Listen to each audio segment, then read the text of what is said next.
How do experts treat geographic atrophy, or GA, secondary to AMD? Explore clinical reasoning and real-world considerations that guide retina specialists. Here are their insights, reflecting on personal experience and the evolving approach to GA treatment in modern ophthalmology practice. This episode is brought to you by New Retina Radio and sponsored by Apellis Pharmaceuticals Inc., which is responsible for its content and compensated the speakers for their time.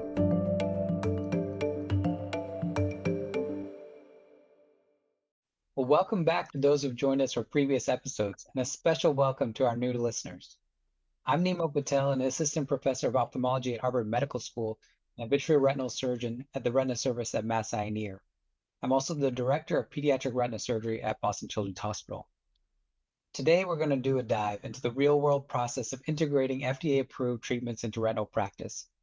I'm pleased to be joined by Dr. Danny Mammo from the Cole Eye Institute and Dr. Matthew Donovan from the Retina Group of Florida. Thank you both for being here. Let's start by having each of you introduce yourself and just share a little bit about your practice.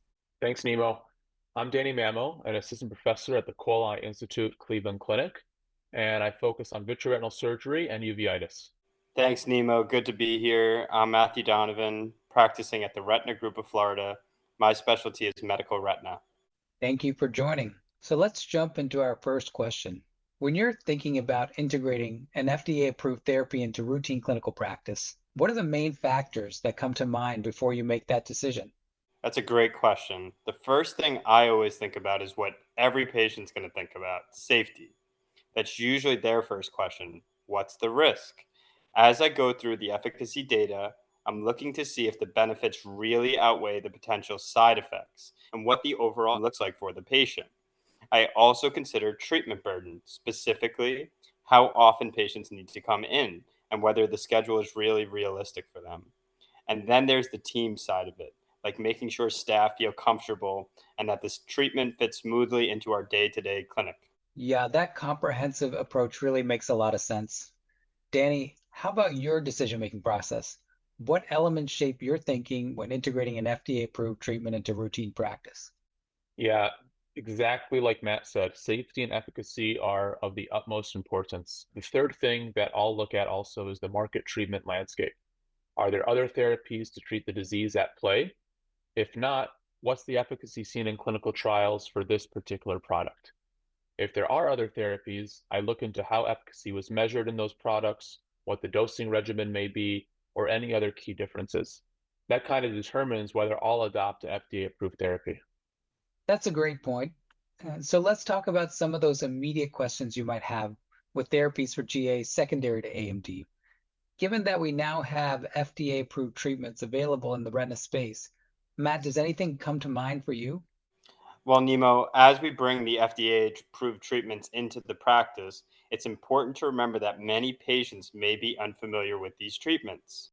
Education plays a big role here in helping them understand what to expect and how these therapies may fit into their care. For instance, with treatments for GA becoming more widely available, I try to take a lot of time to discuss these options with appropriate patients so they are informed and can make confident decisions about their treatment. I completely agree that patient education is essential. When I talk with patients about potential treatment options, I make sure they understand that there isn't a cure for GA, but there are options that can help slow disease progression. It's also important to walk them through details like safety, dosing frequency, and other treatment-specific factors so they have a clear picture of what to expect and can decide if they're ready and motivated to move forward. Now, Danny, what key factors do you weigh when deciding whether a patient with GA is an appropriate candidate for complement inhibition therapy? Yeah, good question. For me, one of the first things I want to see in a patient with GA is progression, mostly to educate the patient, but also to reassure myself that there really is a geographic atrophy lesion that is progressing that may need treatment. I like to spend time with the patient and have a direct conversation with them. Usually I'm using images, whether it's fundus autofluorescence or on-phos OCT, to show patients how their GA has progressed over time and how the GA may further progress in the future. I also want to make sure that the patient is motivated. As we know, complement inhibition therapy slows down the process of GA growth, but it doesn't stop it. I really want my patients to understand this and be motivated. These injections, unlike other injections we use for neovascular macular degeneration, cannot be dosed on extended intervals. So these patients are going to come anywhere from 1 month to 2 months between doses, depending on the product's label. And this requires motivation and commitment, not just the patient's part, but often on family members as well, if they're driving the patient to their appointments. I also want to make sure the patient understands the benefits and the risks of a complement inhibitor like Syfovre so they know what to expect. When treating with Syfovre, for example, I think it's important to tell the patient that based on the two pivotal phase 3 trials, OAKS and Derby, we know there's a slower rate of progression of GA lesions compared to untreated patients. Through year 2 in OAKS and Derby, Syfovre slowed GA lesion growth versus sham by 22% and 18% monthly, and by 18% and 17% in the every other month groups. So I want to make sure that patients understand these points. Got it. For the listener, Syfovre or pegcetacoplan injection is a complement inhibitor indicated for the treatment of geographic atrophy secondary to age-related macular degeneration.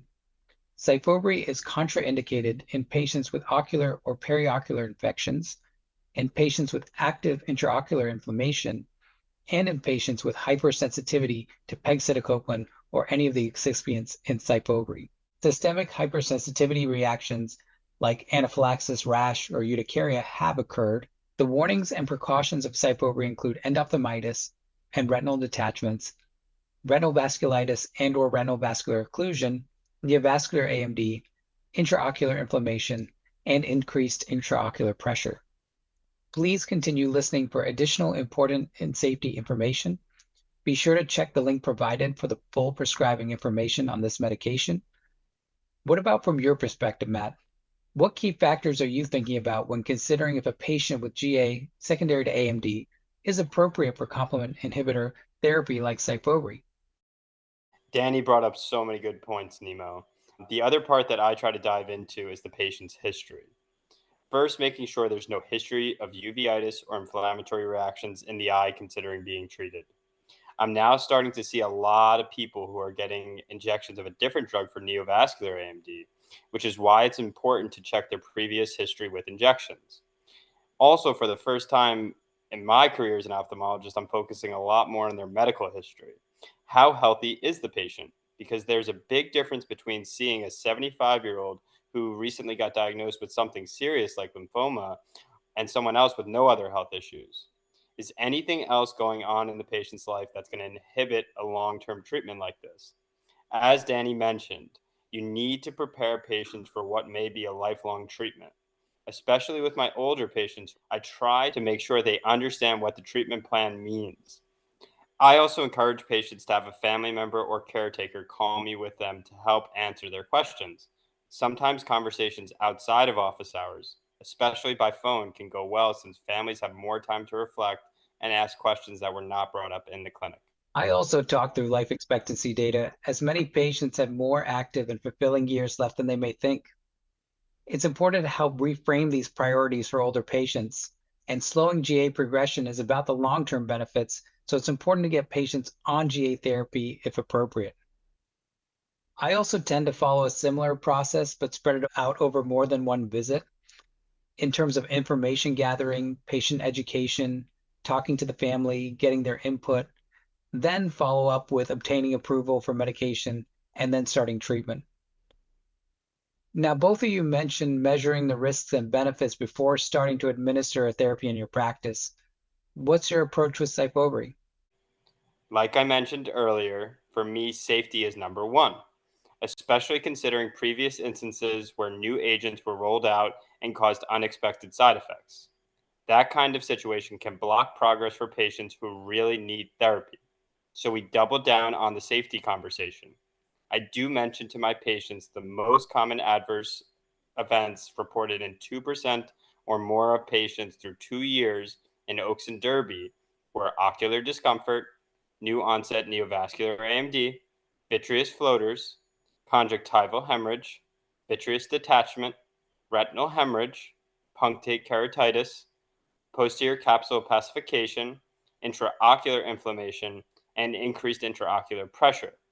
For Syfovre, Once the patient and I have discussed the risks, I move on to efficacy to discuss the potential benefits for this specific patient. I try to tell the patient that this is a long term treatment and show them the Gale extension trial results so they can understand the available data with 48 months of treatments. I can show patients that if they start this treatment now, the rate of progression of GA lesion growth may reduce over time. If patients keep waiting to be treated, GA keeps progressing unchecked, and we can prove that now. I show them growth curves and autofluorescence images side by side, and that helps them in a simple way. It's been educational for me as well to be able to show patients how their GA lesions have grown over time and let them know that we finally have treatments that can slow GA lesion growth. Yeah, that's a good algorithm. For me, for patients with bilateral GA, where one eye is worse or who have lost most functional vision in one eye, I like to treat that eye first. If there's no reaction, I feel more comfortable injecting the fellow eye going forward. For my patients that don't have a worse eye, the conversation's different, but I explain the stats and the data to them, and I let the patient decide after knowing all the information. That's very practical. Have you both adjusted your follow-up protocols at all since having more experience with injecting Syfovre? Yeah, that's a great point. In the past, we used to just kind of say, come back in 6 months, come back in a year, but the data really show us that GA progresses faster than we thought. The patients who aren't on treatment, we might have seen them just once a year in the past, but now I'm much more cautious. I say, here's the information, here's your risk benefit ratio. Let's talk about it again in 3, 4 months if you're not ready right now, because the GA may progress quickly, and any changes that happen due to GA are irreversible. I really tend to turn the decision over to patients after I explain the data and see what they say. Most seem to have a really good understanding at that point and are well informed about the pros and the cons. And sometimes they ask a question like, what would you do if it was your eye? Often they know which way they want to go. I get that question a lot too. Sometimes I share that my grandmother had GA and the experience that family went through dealing with that were really tough. Wow, that's really cool, Matt, that you can weave in a personal story like that. Yeah, I think it's really important that the patient feels ownership of the decision. These therapies can require a lot of chair time, as we know. And with GA, the progression is typically a bit slower than wet AMD. So we can discuss options with the patient and give them a little bit of time to think about it. But GA still progresses quicker than we initially thought. And we have data that GA lesions progress slower with treatment. But I make it a personal decision, give them the data, and leave it up to them. Totally agree with you both. I tell them that ultimately it's their eye. Sometimes the barrier for treatment is the thought of the injection itself. I make sure to mention that this is not a rare procedure, and we use intravitreal injections for wet AMD and diabetic macular edema many times a day. Patients are sometimes worried about moving their eye during the procedure. I usually tell them that we are experienced at administering eye injections, and it's something we routinely do. How do you prepare your staff for adopting an FDA-approved treatment like Syfovre? For clinic staff, I always let them know when we're integrating a product into routine practice. I also make sure that we have it on formulary. At an academic institution like ours, usually the J code has already been included in the formulary, but I still make sure the billing department knows how to bill properly. Also, if there are unique caveats, like keeping the medication out of the fridge for a certain time, we discuss those things. Good communication with staff when adopting a treatment is key. I completely agree, Danny, about the communication with the staff. My staff is very well trained on wet AMD. I can walk in and they can immediately tell me what the patient needs. I've done my best to educate them about GA as well now, going through pictures with them in the room, making sure they understand where lesions are and how to help the patient. An educated staff makes things enthusiastic and invested in helping the patients and supporting this new chair time requirement. If the team understands the potential positive impact the treatment offers patients, then everything tends to go a little smoother. On the billing side, I've had two different experiences working in a multi specialty group with a lot of temporary J code issues, and now working in a retina only practice where the devoted billing staff seems to be able to integrate it a little bit better. It took a lot of work to integrate that at the multi specialty group, and if that needs to happen, you need to stay in line with your billing. If the staff is knowledgeable, retina techs can also work with the patient to answer questions about cost and the procedure as well. And it makes the whole process work a little bit better. That's great, and I totally agree. I try to make myself available to the staff for questions about any new therapy. Quick huddles and including the staff in rounds really encourages everyone to learn. How do you communicate with referring providers about treatments like Syfovre and GA treatment pathways? The conversation relies on teamwork by educating referring providers that the patients with GA who may benefit or might already be in their clinics. I explained that I want to see all patients with dry AMD to help identify those who progress to GA. I show them the autofluorescent images and explain the transition from intermediate AMD to advanced AMD or GA and encourage them for early detection and referral. Referring providers who see patients over years know they can trust us as retina specialists, and education with them helps the process be smoother. Teamwork with referring providers is crucial. I communicate with providers via letters after starting treatment to keep them updated on their patients.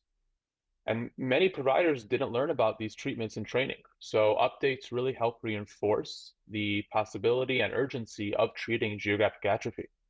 Within my practice, there's also variability in who uses complement inhibitors. So I keep optometrists informed about which doctors in my practice treat GA, so referring providers know who they can maybe send patients to and who's handling treatment. I also reach out to referring offices, communicating with them depending on provider preference. Offering my cell phone number helps build trust, especially with the younger optometrists. Now, let's pivot a bit and let's talk about how you stay up to date with emerging therapies and data. What are the main sources of information for you? Generally, I stay up to date through general networking and peer to peer learning opportunities like data presentations. For GA specifically, I review journals monthly. I subscribe to journals that focus on the retina, go to conferences, and check out ongoing trial updates. I make sure to check both trials and real world experiences.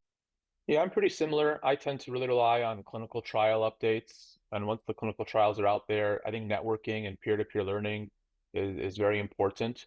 And then also, as things go on, manufacturer web updates. Thanks for sharing those resources. Patients and providers rely on us to stay current and provide data-informed guidance. Let's close with one piece of advice you'd give to colleagues integrating therapies like Syfovre into their practice. I would say be transparent and be flexible. Keep lines of communication open with their staff, patients, and referring providers, and be ready to adapt as data evolves. I'd say education for everyone, and I include myself in this, but helping staff and patients understand the disease and available therapy can support informed decision making and streamline practice workflows. I appreciate both of your insights and the clarity you have provided throughout this conversation. Thank you, Danny and Matt, for your time and expertise. Thanks as well to our audience for joining today. That wraps up today's episode, but the conversation does not end here. Be sure to check out other episodes: The Race to Slow GA, a retina specialist in the driver's seat of GA treatment, and What I Wish I Knew, insights from the next generation of retina specialists to hear more fresh perspectives and real-world experiences. Please stay tuned for additional important safety information, and please see accompanying full prescribing information. Indication: Syfovre pegcetacoplan injection is indicated for the treatment of geographic atrophy, GA, secondary to age-related macular degeneration, AMD.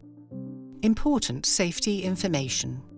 Contraindications: Syfovre is contraindicated in patients with ocular or periocular infections, in patients with active intraocular inflammation, and in patients with hypersensitivity to pegcetacoplan or any of the excipients in Syfovre.